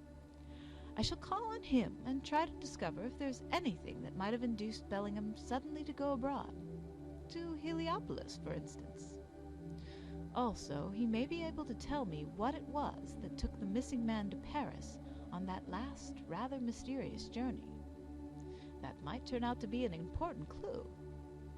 And meanwhile, Barclay, you must endeavor tactfully to reconcile your friend to the idea of letting us give an eye to the case. Make it clear to him that I am doing this entirely for the enlargement of my own knowledge." "But won't you have to be instructed by a solicitor?" I asked. "Yes, of course, nominally, but only as a matter of etiquette. We shall do all the actual work. Why do you ask?" "I was thinking of the solicitor's costs, and I was going to mention that I have a little money of my own." "Then keep it, my dear fellow. You'll want it when you go into practice. There will be no difficulty about the solicitor. I shall ask one of my friends to act nominally as a personal favor to me. Marchmont would take the case for us, Jervis, I am sure." "Yes," said Jervis, "or old Broadrib, if we put it to him amicus curiae." "It is excessively kind of both of you to take this benevolent interest in the case of my friends," I said, "and it is to be hoped that they won't be foolishly proud and stiff-necked about it. It's rather the way with poor gentlefolk." "I'll tell you what," exclaimed Jervis. "I have a most brilliant idea. You shall give us a little supper at your rooms, and invite the Bellinghams to meet us. Then you and I will attack the old gentleman, and Thorndyke shall exercise his persuasive powers on the lady. These chronic and incurable old bachelors, you know, are quite irresistible." You observe that my respected junior condemns me to lifelong celibacy, Thorndyke remarked. But, he added, his suggestion is quite a good one. Of course, we mustn't put any sort of pressure on Bellingham to employ us, for that is what it amounts to, even if we accept no payment. But a friendly talk over the supper table would enable us to put the matter delicately and yet convincingly. Yes, said I see that, and I like the idea immensely. But it won't be possible for several days, because I've got a job that takes up all my spare time, and that I ought to be at work on now, I added, with a sudden qualm at the way in which I had forgotten the passage of time, in the interest of Thorndyke's analysis. My two friends looked at me inquiringly, and I felt it necessary to explain about the injured hand and the Tel El Amarna's tablets, which I accordingly did, rather shyly and with a nervous eye upon Jervis. The slow grin, however, for which I was watching, never came. On the contrary, he not only heard me through quite gravely, but when I had finished, said with some warmth, and using my old hospital pet name, "I'll say one thing for you, Polly. You're a good chum, and you always were. I hope your Neville's Court friends appreciate the fact." They are far more appreciative than the occasion warrants, I answered. But to return to this supper question. How will this day week suit you? It will suit me, Thorndyke answered with a glance at his junior. And me too, said the latter.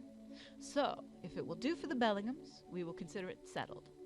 But if they can't come, you must fix another night. Very well, I said, rising and knocking out my pipe. I will issue the invitation tomorrow. And now I must be off to have another slog at those notes. As I walked homewards, I speculated cheerfully on the prospect of entertaining my friends under my own, or rather Barnard's, roof, if they could be lured out of their eremitical retirement. The idea had, in fact, occurred to me already, but I had been deterred by the peculiarities of Barnard's housekeeper.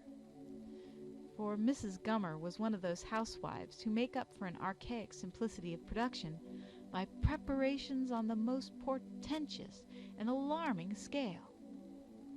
But this time I would not be deterred. If only the guests could be enticed into my humble lair, it would be easy to furnish the raw materials of the feast from outside, and the consideration of ways and means occupied me pleasantly until I found myself once more at my writing table, confronted by my voluminous notes on the incident of the North Syrian War. End of Chapter 7. The Eye of Osiris by R. Austin Freeman. Chapter 8. A Museum Idyll. Whether it was that practice revived a forgotten skill on my part, or that Miss Bellingham had overestimated the amount of work to be done, I am unable to say. But whichever may have been the explanation, the fact is that the fourth afternoon saw our task so nearly completed that I was fain to plead that a small remainder might be left over to form an excuse for yet one more visit to the reading room. Short, however, as had been the period of our collaboration, it had been long enough to produce a great change in our relations to one another.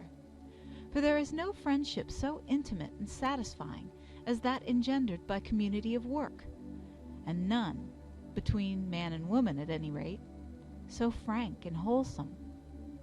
Every day I had arrived to find a pile of books with the places duly marked, and the blue-covered quarto notebooks in readiness. Every day we had worked steadily at the allotted task, had then handed in the books, and gone forth together to enjoy a most companionable tea in the milk-shop. Thereafter to walk home by way of Queen Square, talking over the day's work and discussing the state of the world in the far-off days when Akhenaten was king and the Tel El Amarna tablets were a-writing. It had been a pleasant time, so pleasant that as I handed in the books for the last time, I sighed to think that it was over, that not only was the task finished, but that the recovery of my fair patient's hand, from which I had that morning removed the splint, had put an end to the need of my help. "What shall we do?" I asked as we came out into the central hall. "It is too early for tea. Shall we go and look at some of the galleries?" "Why not?" she answered. "We might look over some of the things connected with what we have been doing. For instance, there is a relief of Akhenaten upstairs in the third Egyptian room. We might go and look at that." I fell in eagerly with the suggestion, placing myself under her experienced guidance, and we started by way of the Roman gallery, past the long row of extremely commonplace and modern-looking Roman emperors. "I don't know," she said, pausing for a moment opposite a bust labeled Trajan, but obviously a portrait of Phil May, "how I am ever even to thank you for all that you have done, to say nothing of repayment." "There is no need to do either," I replied. "I have enjoyed working with you, so I have had my reward. But still," I added, "if you want to do me a great kindness, you have it in your power." "How?" "In connection with my friend Dr. Thorndyke. I told you he was an enthusiast. Now he is, for some reason, most keenly interested in everything relating to your uncle, and I happen to know that, if any legal proceedings should take place, he would very much like to keep a friendly eye on the case." "And what do you want me to do?" "I want you, if an opportunity should occur for him to give your father advice or help of any kind, to use your influence with your father in favor of, rather than in opposition to, his accepting it. Always assuming that you have no real feeling against his doing so." Miss Bellingham looked at me thoughtfully for a few moments, and then laughed softly. "So the great kindness that I am to do you is to let you do me a further kindness through your friend?" "No," I protested. "That is where you are quite mistaken. It isn't benevolence on Dr. Thorndyke's part. It is professional enthusiasm." She smiled skeptically. "You don't believe in it," I said, "but consider other cases. Why does a surgeon get out of bed on a winter's night to do an emergency operation at a hospital? He doesn't get paid for it. Do you think it is altruism?" "Yes, of course. Isn't it?" "Certainly not. He does it because it is his job, because it is his business to fight with disease, and win." "I don't see much difference," she said. "It is work done for love instead of for payment. However, I will do what you ask if the opportunity arises, but I shan't suppose that I am repaying your kindness to me." "I don't mind, as long as you do it," I said, and we walked on for some time in silence. "Isn't it odd," she said presently, "how our talk always seems to come back to my uncle? Oh, and that reminds me that the things he gave to the museum are in the same room as the Akhenaten relief. Would you like to see them?" "Of course I should." "Then we will go and look at them first." She paused, and then, rather shyly and with a rising color, she continued, "And I think I should like to introduce you to a very dear friend of mine, with your permission, of course." This last addition she made hastily, seeing, I suppose, that I looked rather glum at the suggestion. Inwardly I consigned her friend to the devil, especially if of the masculine gender. Outwardly I expressed my felicity at making the acquaintance of any person whom she should honor with her friendship. Whereat, to my discomfiture, she laughed enigmatically, a very soft laugh, low-pitched and musical, like the cooing of a glorified pigeon. I strolled on by her side, speculating a little anxiously on the coming introduction. Was I being conducted to the lair of one of the savants attached to the establishment? And would he add a superfluous third to our little party of two, so complete and companionable, solus cum sola, in this populated wilderness? Above all, would he turn out to be a comely young man, and bring my aerial castles tumbling about my ears? The shy look and the blush with which she had suggested the introduction were ominous indications upon which I mused gloomily as we ascended the stairs and passed through the wide doorway. I glanced apprehensively at my companion and met a quiet, inscrutable smile. And at that moment she halted outside a wall case and faced me. "This is my friend," she said. "Let me present you to Artemidorus, late of the Fayum." "Oh, don't smile," she pleaded. "I am quite serious. Have you never heard of pious Catholics who cherish a devotion to some long-departed saint? That is my feeling towards Artemidorus. And if you only knew what comfort he has shed into the heart of a lonely woman, what a quiet, unobtrusive friend he has been to me in my solitary, friendless days, always ready with a kindly greeting on his gentle, thoughtful face, you would like him for that alone. And I want you to like him and to share our silent friendship. Am I very silly? Very sentimental?" A wave of relief had swept over me, and the mercury of my emotional thermometer, which had shrunk almost into the bulb, leaped up to summer heat. How charming it was of her, and how sweetly intimate, to wish to share this mystical friendship with me! And what a pretty conceit it was, too, and how like this strange, inscrutable maiden, to come here and hold silent converse with this long-departed Greek. And the pathos of it all touched me deeply amidst the joy of this newborn intimacy. "Are you scornful?" she asked, with a shade of disappointment, as I made no reply. "No, indeed, I am not," I answered earnestly. "I want to make you aware of my sympathy and my appreciation, without offending you by seeming to exaggerate, and I don't know how to express it." "Oh, never mind about the expression, so long as you feel it. I thought you would understand." And she gave me a smile that made me tingle to my fingertips. We stood a while gazing in silence at the mummy, for such indeed was her friend Artemidorus. But not an ordinary mummy. Egyptian in form, it was entirely Greek in feeling, and brightly colored as it was, in accordance with the racial love of color, the tasteful refinement with which the decoration of the case was treated made those around look garish and barbaric. But the most striking feature was a charming panel portrait which occupied the place of the usual mask. This painting was a revelation to me.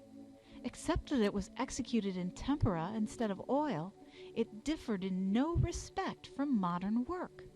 There was nothing archaic or even ancient about it. With its freedom of handling and its correct rendering of light and shade, it might have been painted yesterday. Indeed, enclosed in an ordinary gilt frame, it might have passed without remark in an exhibition of modern portraits. Miss Bellingham observed my admiration and smiled approvingly. "It is a charming little portrait, isn't it?" she said. "And such a sweet face, too. So thoughtful and human, with just a shade of melancholy. But the whole thing is full of charm. I fell in love with it the first time I saw it. And it is so Greek." "Yes, it is, in spite of the Egyptian gods and symbols." "Rather because of them, I think," said she. "There we have the typical Greek attitude, the genial, cultivated eclecticism that appreciated the fitness of even the most alien forms of art. There is Anubis standing beside the bier. There are Isis and Nephthys, and there below, Horus and Tahuti. But we can't suppose that Artemidorus worshipped or believed in those gods. They are there because they are splendid decoration and perfectly appropriate in character. The real feeling of those who loved the dead man breaks out in the inscription." She pointed to a band below the pectoral, where in gilt capital letters was written the two words, Artemidore Eufuki. "Yes," I said, "it is very dignified and very human." "And so sincere and full of real emotion," she added. "I find it unspeakably touching. O Artemidorus, farewell! There is the real note of human grief, the sorrow of eternal parting. How much finer it is than the vulgar boastfulness of the Semitic epitaphs, or our own miserable, insincere make-believe of the not lost but gone before type. He was gone from them forever. They would look on his face and hear his voice no more.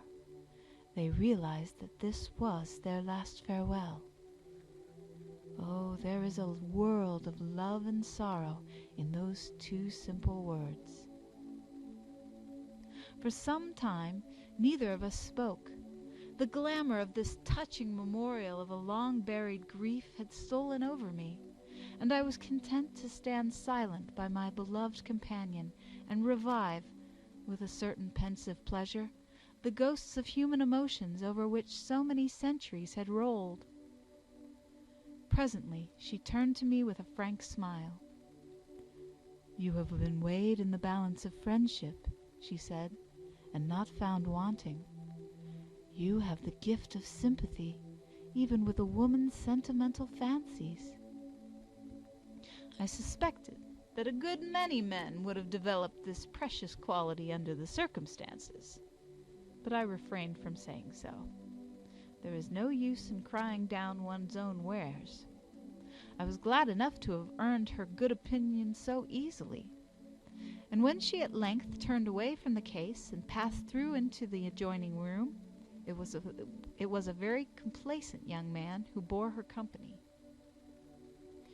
"Here is Akhenaten, or Ku-en-Aten, as the authorities here render the hieroglyphics." She indicated a fragment of a colored relief labeled "Portion of a painted stone tablet with a portrait figure of Amenhotep IV." And we stopped to look at the frail, effeminate figure of the great king, with his large cranium, his queer, pointed chin, and the Aten rays stretching out their weird hands as if caressing him. "We mustn't stay here if you want to see my uncle's gift, because this room closes at 4 today." With this admonition, she moved on to the other end of the room, where she halted before a large floor case containing a mummy and a large number of other objects.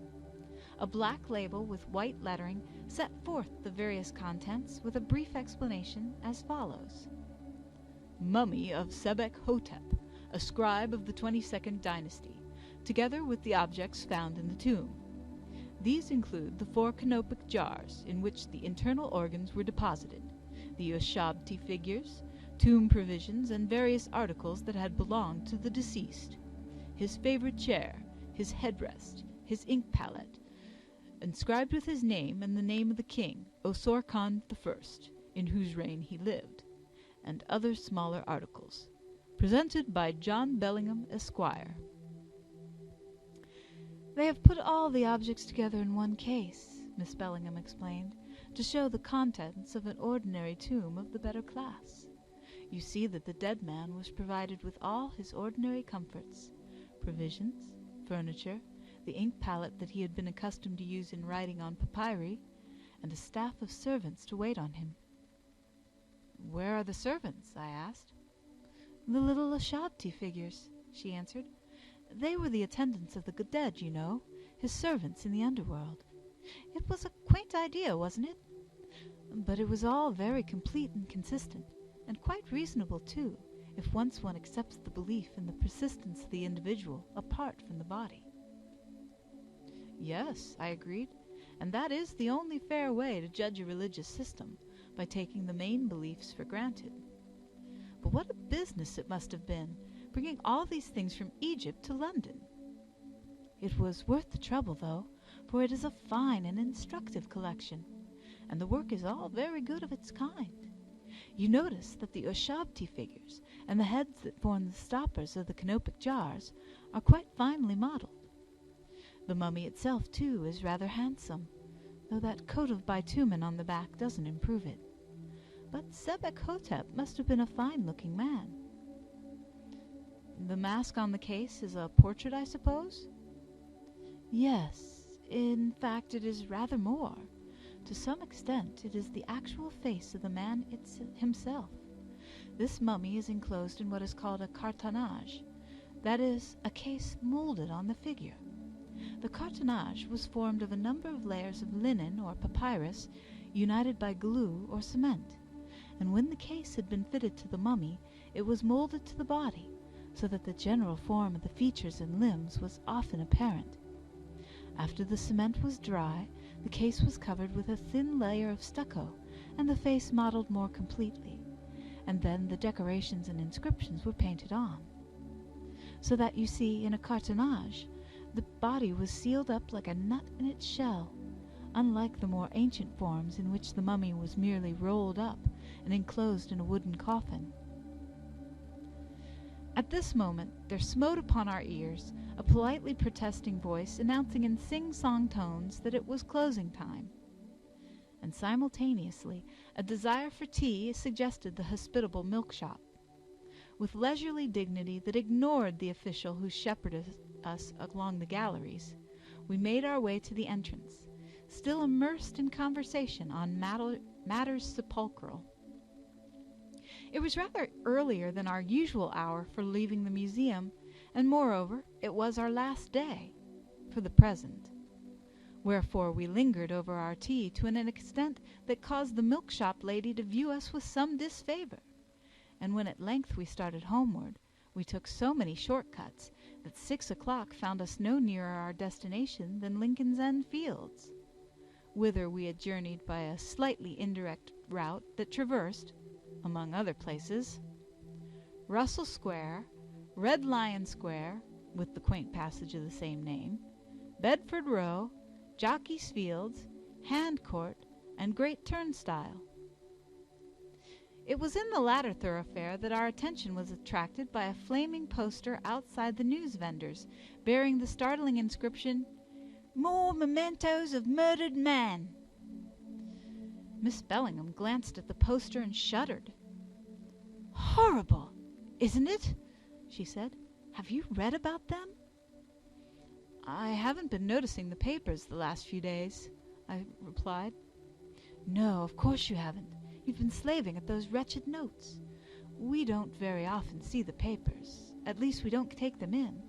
But Miss Oman has kept us supplied during the last day or two. She is a perfect little ghoul. She delights in horrors of every kind, and the more horrible the better." "But," I asked, "what is it that they have found?" "Oh, they are the remains of some poor creature who seems to have been murdered and cut in pieces. It is dreadful. It made me shudder to read of it, for I couldn't help thinking of poor Uncle John. And as for my father, he was really quite upset." "Are these the bones that were found in a watercress bed in Sidcup?" "Yes, but they have found several more. The police have been most energetic. They seem to have been making a systematic search, and the result has been that they have discovered the several portions of the body, scattered about in very widely separated places. Sidcup, Lee, St. Mary Cray, and yesterday it was reported that an arm had been found in one of the ponds called the Cuckoo Pits, close to our old home." "What, in Essex?" I exclaimed. "Yes, in Epping Forest, quite near Woodford. Isn't it dreadful to think of it? They were probably hidden when we were living there. I think it was that horrified my father so much. When he read it, he was so upset that he gathered up the whole bundle of newspapers and tossed them out the window, and they blew over the wall, and poor Miss Oman had to rush out and pursue them up the court." "Do you think that he suspects that these remains may be those of your uncle?"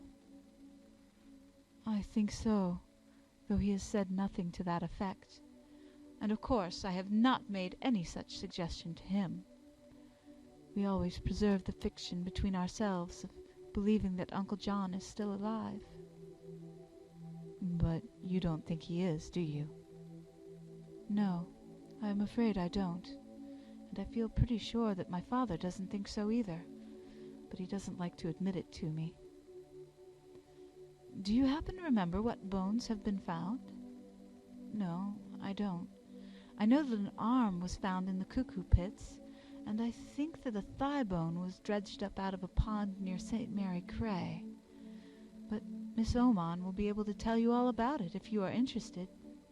She will be delighted to meet a kindred spirit," Miss Bellingham added, with a smile. "I don't know that I want to claim spiritual kinship with a ghoul," said I, "especially such a very sharp-tempered ghoul."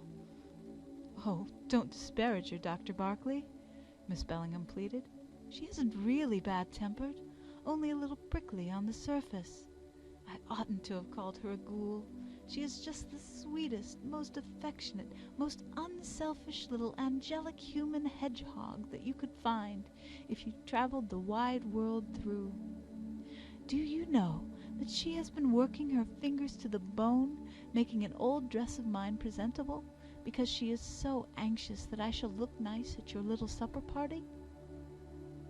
"You are sure to do that in any case," I said, "but I withdraw my remark as to her temper unreservedly. And I really didn't mean it, you know. I have always liked the little lady." "That's right. And now, won't you come in and have a few minutes' chat with my father? We are quite early, in spite of the shortcuts."